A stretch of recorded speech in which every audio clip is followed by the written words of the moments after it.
Hello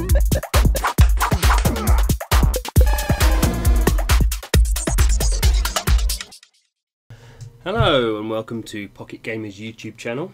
I'm Jon Jordan, and the game we're looking at today is called Rise of Tyrants. So it's a game actually from King. So King, best known for Candy Crush Saga and other Crush Candy Saga Farm Hero games. So casual match 3 games is kind of what King's made its money, and made a lot of money, $2 billion a year in sales, $500 million of profit, and that's why Activision Blizzard bought it. So this is a game from King. It's actually a bit more interesting. So King bought a company called Z2 Live a couple of years ago. They were very early into what we might call a bit more kind of mid-core strategy games on mobile. They did a game called Paradise Island that was very cutesy and a nice game. Didn't really work very well. This is their game. It's currently interesting. So it's in soft launch. So soft launch is not actually available globally yet. So soft launch is where you put out a game and you test it. Interestingly, this game is actually available in a few countries, including the UK. So the UK is not normally a country that people soft launch because it's quite a big market for mobile games. So one of the top 10 global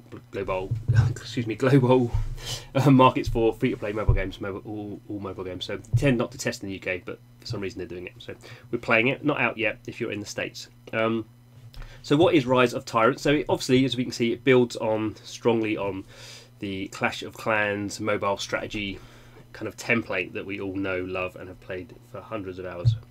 So we can see I'm building a base. There is resources. There is wood. I can't pick up any more wood because my wood is full there. And there is gold.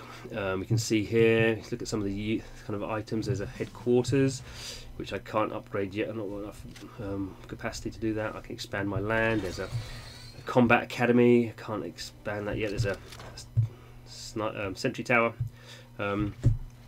Gold vault. There's a gold vault and a lumber yard. So they probably look like I should be upgrading those. So we can see I'm going to spend, it's a lumber yard, so I'm going to spend gold to upgrade that. It's a gold vault, I'm going to spend lumber to upgrade that. So let's upgrade that one. Off we go. You can see as well, if I want to do it immediately, I can spend this green kind of shard gem thing. That again, clearly we all know that from Clash of Clans and other strategy games. You either wait or you get it done immediately with what we call a hard currency, which is what you earn a bit. I've got 143, but generally you buy them. So we can see in there, get more nanocite, and I can buy it with real money. Okay, so off those goes. I can build 2 things at any one time. So at the moment I can't upgrade, even if I had the money. It's fine. So that's not a good example. If I wanted to upgrade, what else can I upgrade? It's not showing me anything else I can upgrade because it only upgrade 2 things at a time, I think. So if I wanted to upgrade the logging camp, it will say can't do it because I can only do 2 at a time. So I've got these little builder huts here, construction yard. So constructor yard can upgrade buildings. So could I go and buy some more constructor yards? Let's have a look. I could build another constructor yard, but it cost me 500 of these nanocites, which is exactly the same as Clash of Clans. So it basically costs you $5 to increase your building, and I can see they have up to 5. That's actually a little bit. Lots of other games have tried to do things differently. So even Supercell's Boom Beach has a different system. You can only do one thing at a time. There's no build system. It's the build system, a single build at a time. You can't have parallel builders. You just have to speed it up, spend hard currency to speed it up. So that's interesting. So obviously this genre is called build and battle as well. So there's a battling element. This is the building element. So let's go and have a look at the units. So this is we can say the build bit is some innovation, but not a vast amount of innovation. So you can see I've got these sentry towers. You can see 2 sentry towers and a rocket grenade launcher, so they're protecting my buildings. But if we go in and have a look at my how kind of, well, there's one nice thing actually I'll show you on the defend. So the attack battle bit works very differently to Clash of Clans. So if I find the button, so this is my defensive formation. So if anyone attacks my base, I've set up my formation. You can see there's a grid formation here. So I've got some units. I can have 5 units. You can see there's different units. There's like a guy with a shield, right guy. There's grenadiers, and this is like a hero character. So you can see the different units I've got. I can pull different ones out and pull them in again. So that's my power. So if anyone attacks me, my base, they fight these guys. Obviously, I don't control them when they attack me. It's a kind of asynchronous from that point of view. That my guys are controlled by the AI. The other really nice thing about it is if they attack something that's being kind of protected, say by my grenade launcher, the grenade launcher also defends me as well. So let's go and see how that actually works. This is going to attack someone else's base. So it says at the bottom here, raid bases for resources and glory. If I go and fight, he just randomly selects one for me. I don't choose it. This is nice because I kind of think, who really cares? It just does matchmaking for me. So we can see this is someone else's base, and you can see here. This is Messi's garrison. I can just move this around. You can see here what I'm seeing, and this is what I'm gonna kind of, in a sense, attack. I'm not actually. My units aren't going to be on this base. We're going to go into that battle arena we saw before. But I can see here, if I attack these guys, I'm going to get all those resources, but also they're defended by a grenade launcher and a sentry. So I could decide I don't want to attack there because it's got a grenade launcher and a sentry. I could go. So I could attack here. I could still. Oh no. Let's see if I can find a good example.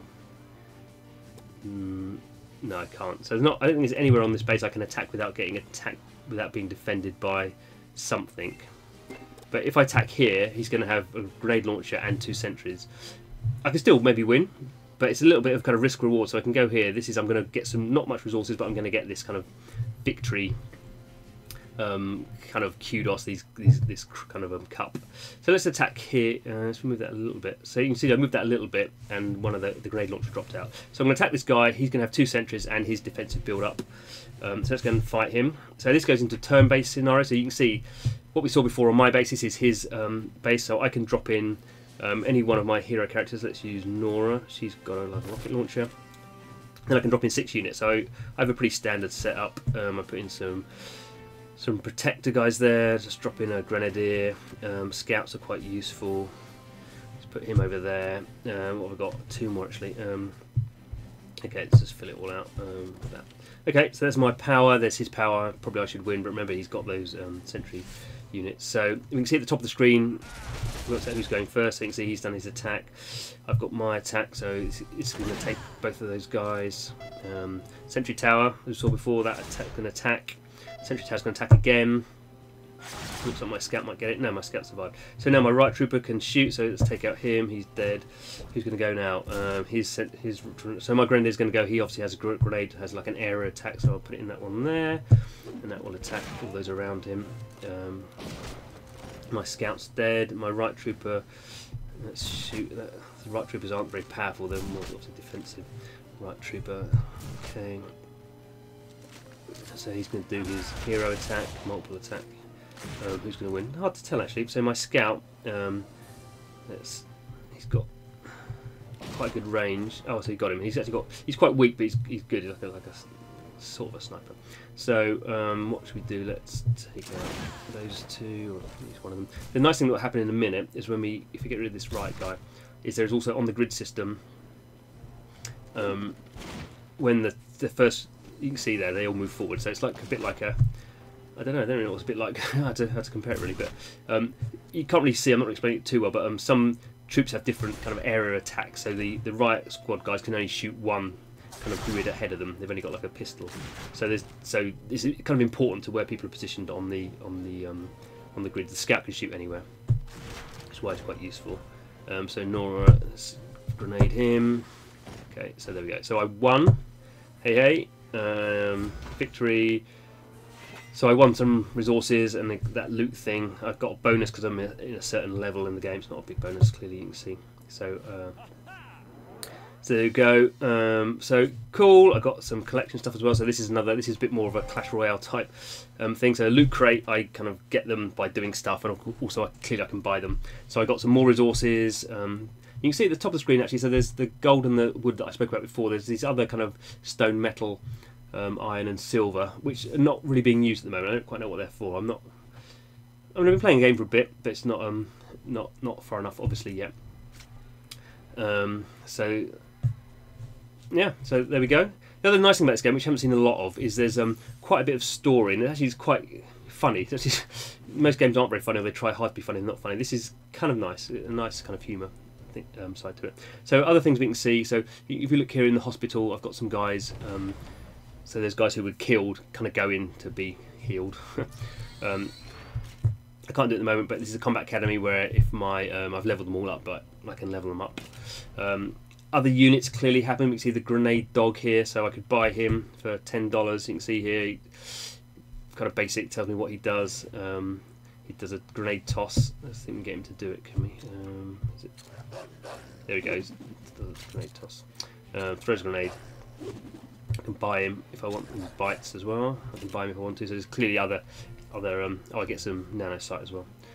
50% off. That's a good deal, isn't it? $20 worth for $10. So there's Alliance. I'm not joining an Alliance yet. Clearly, people.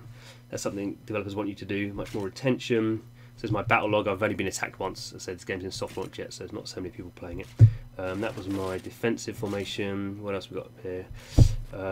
Here's my army, my squad. So there we go. Rise of Tyrants. Pretty nice. I like it. I think I've stopped playing Clash of Clans a long time ago.